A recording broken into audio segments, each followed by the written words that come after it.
এই ভদ্রলোক বাংলাদেশের সর্বোচ্চ চেয়ারটিতে বসেও বিন্দু মাত্র সে নিরপেক্ষতা, সে স্বচ্ছতা কিংবা দায়িত্বশীলতা বজায় রাখার চেষ্টা করেননি।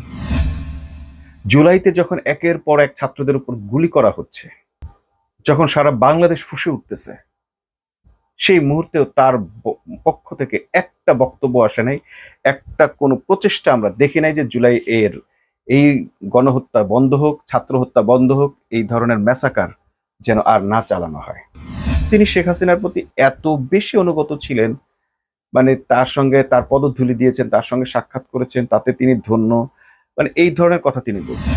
একটা খবর আমরা শুনতে পাচ্ছি, সেটি হচ্ছে যে সেফ এক্সিটের শর্তেই শাহাবুদ্দিন চুপ্পু সাবেক রাষ্ট্রপতি তাকে অপসারণ বা তার পদত্যাগ করা হয়েছে, তাকে পদত্যাগে সম্মত করা হয়েছে। সে তাকে যেন সেফ এক্সিট দেওয়া হয়, নিরাপদে যেন সে বাংলাদেশ ছাড়তে পারে। ব্যাপারটা শোনার পর মনে হলো যে জুলাই গাদ্দারদের সঙ্গে এখন আমরা বসবাস করছি। শাহাবুদ্দিন চুপ্পু নিজ হাতে কি করেছেন না করেছেন সেটি বড় কথা নয়, কথা হচ্ছে যে এইরকম একটি দায়িত্বশীল পদে থেকে, বিশেষ করে বাংলাদেশের মানুষ যত বেশি করাপ্টেডই হোক না কেন, দুইটা জায়গায় তারা, বিশেষ করে বিরোধী দল অন্তত দুইটা জায়গায় কিছুটা হলেও নিরপেক্ষতা এবং দায়িত্বশীলতা আশা করে। সেই দুটো জায়গার একটি হচ্ছে রাষ্ট্রপতি এবং আরেকটি হচ্ছে স্পিকার।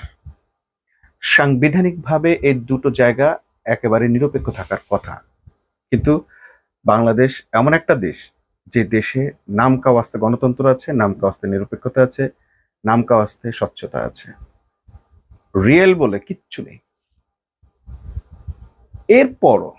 এরপরও বাংলাদেশের মানুষ, বাংলাদেশের বিরোধী দল বিপদে আপদে যে কোনো সময় রাষ্ট্রপতির কাছে যায়, অন্তত সে যেন যতই দলীয় লোক হোক, তার পদের কারণে, তার সম্মানের কারণে, তার অবস্থানের কারণে, সাংবিধানিক স্বচ্ছতার কারণে সে যেন অন্তত নিরপেক্ষতা বজায় রেখে সিদ্ধান্ত নেন। কিন্তু আমরা দেখলাম এই ভদ্রলোক বাংলাদেশের সর্বোচ্চ চেয়ারটিতে বসেও বিন্দু মাত্র সে নিরপেক্ষতা, সে স্বচ্ছতা কিংবা দায়িত্বশীলতা বজায় রাখার চেষ্টা করেননি। জুলাইতে যখন একের পর এক ছাত্রদের উপর গুলি করা হচ্ছে, যখন সারা বাংলাদেশ ফুঁসে উঠতেছে, সেই মুহূর্তেও তার পক্ষ থেকে একটা বক্তব্য আসে নাই, একটা কোনো প্রচেষ্টা আমরা দেখি নাই যে জুলাই এর এই গণহত্যা বন্ধ হোক, ছাত্র হত্যা বন্ধ হোক, এই ধরনের ম্যাসাকার যেন আর না চালানো হয়। বরং এর আগের যে রাষ্ট্রপতি ছিল সে মজা করে হলেও দু একটা কথা বলতো, এই রাষ্ট্রপতিকে আমরা এই ধরনের কোনো কথা বলতে দেখি নাই। ইভেন সবচেয়ে বিস্ময়কর ব্যাপার হচ্ছে যে তিনি এখন যে ধরনের সাহসিক বক্তব্য রাখছেন বিভিন্ন জনের কাছে ফোনে, যে ধরনের মানে নিজেকে সেভ করার জন্য যে কথাগুলো বলছেন, যে যুক্তিগুলো তুলে ধরছেন, যে সাংবিধানিক সিস্টেমের কথা বলছেন, এই ধরনের কথাও আমরা তার কাছে এই শেখ হাসিনার আমলে শুনতে পাই নাই।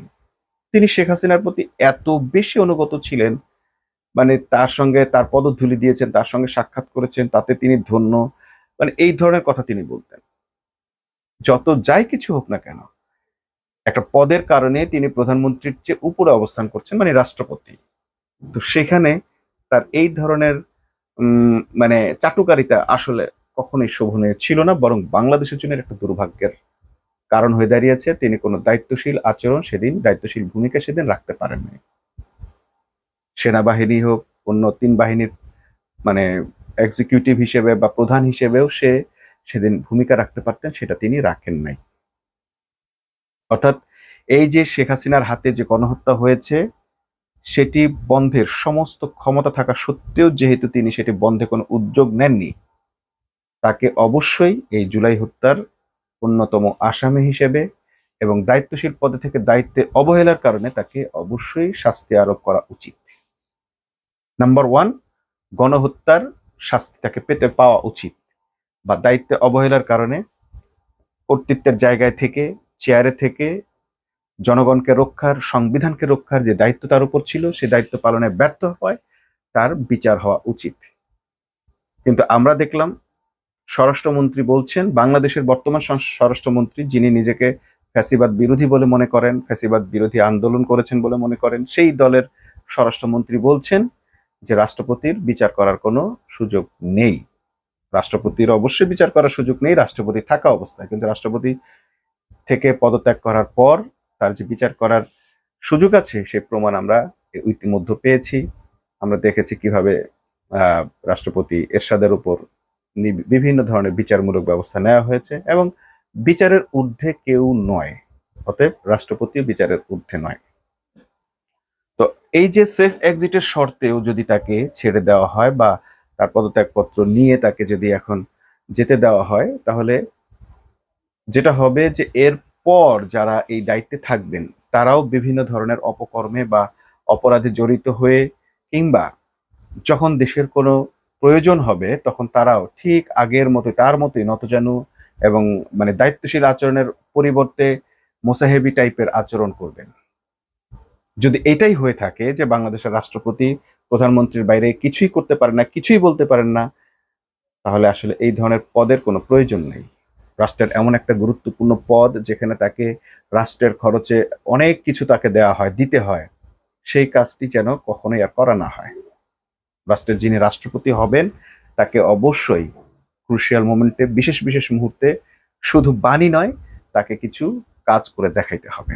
এগুলো হচ্ছে আমাদের জন্য খুব হতাশার খবর যে বিএনপি তার বিচার করতে চায় না, স্বরাষ্ট্রমন্ত্রী তার বিচার করতে চায় না, বরং সেফ এক্সিট দিতে চায়। এটা কিসের বিনিময়ে দিতে চাইছে সেটা আমরা ঠিক বুঝতে পারছি না, কিন্তু একই সঙ্গে আশার খবর হচ্ছে দুদক থেকে তার বিরুদ্ধে ইতোমধ্যে তদন্তের নির্দেশ পাওয়া গেছে। এফআইইউ মানে ফিনান্স ইন্টেলিজেন্স ইউনিট থেকে তার ব্যাপারে একটি অনুসন্ধান চাওয়া হয়েছে। সেটি হচ্ছে যে ইসলামী ব্যাংকের ৮০,০০০ কোটি টাকার যে ঋণ তিনি নিয়েছিলেন সেই ঋণের দায়ে, এবং সেটি যে সিস্টেমেটিক হয়নি বা সেইটি নিয়ে যে দুর্নীতি হয়েছে সেই তদন্ত দাবি করা হয়েছে। অর্থাৎ তিনি যদি গণহত্যার দায় থেকে বেঁচেও যান, যেহেতু তিনি রাষ্ট্রপতি হিসেবে সাংবিধানিকভাবে যদি সংবিধান যদি তাকে এই ধরনের দায় এড়ানোর সুযোগ দিয়ে দেয়, তো সেখানে রাষ্ট্রপতি হওয়ার আগে তিনি যা যা করেছেন, ২০১৭ সালে যখন ইসলামী ব্যাংকে দখল করে নিয়ে যাওয়া হয়, এস আলমের বিভিন্ন গ্রুপের নামে তাকে যে মানে ইসলামী ব্যাংকের শেয়ারগুলো ৮০ ভাগ কিনে নেওয়া হয় নামে কেড়ে নেওয়া হয়, সেই কাজটা যে করেছিলেন, তার একটি কোম্পানি ৮০,০০০ কোটি টাকার একটি কোম্পানি ৮০,০০০ কোটি টাকা নিয়েছিল, এবং সেই কোম্পানির ডিরেক্টর ছিলেন এই শাহাবুদ্দিন চুপ্পু। তখন তিনি রাষ্ট্রপতি ছিলেন না।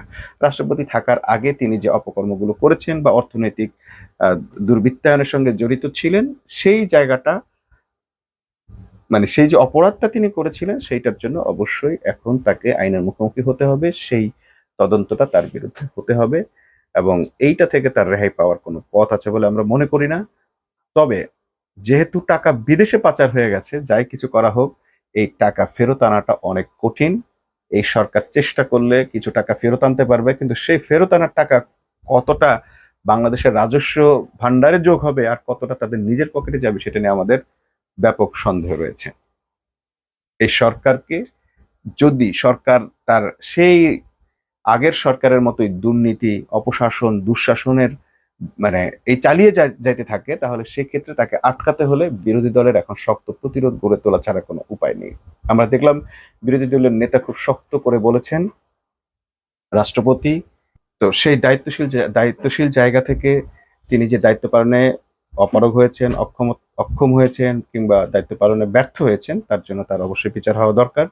এবং আমরা মনে করি বাংলাদেশকে আজকে যে অবস্থানে নিয়ে এসেছে, অর্থনৈতিক যে দুরবস্থার মধ্যে নিয়ে এসেছে, তার জন্য এস আলম যেমন দায়ী, সেই এস আলমের দোসর হিসেবে রাষ্ট্রপতি নিজেও দায়ী। এবং তখন তিনি রাষ্ট্রপতি ছিলেন না, তিনি একজন ব্যক্তি ছিলেন, শাহাবুদ্দিন চুপ্পু। ইসলামী ব্যাংক দখলে তাকেও শেখ হাসিনা ব্যবহার করেছে। অতএব এই ফিনান্সিয়াল ইন্টেলিজেন্সটা, গোয়েন্দারা যে তদন্তটা চাইছে এবং যে তদন্তটা হওয়া দরকার এবং তার ব্যাপারে বিচারিক ব্যবস্থা নেওয়া দরকার, অবশ্যই সরকার এটা করবে বলে আমরা বিশ্বাস করি। সবাইকে ধন্যবাদ। আল্লাহ হাফেজ।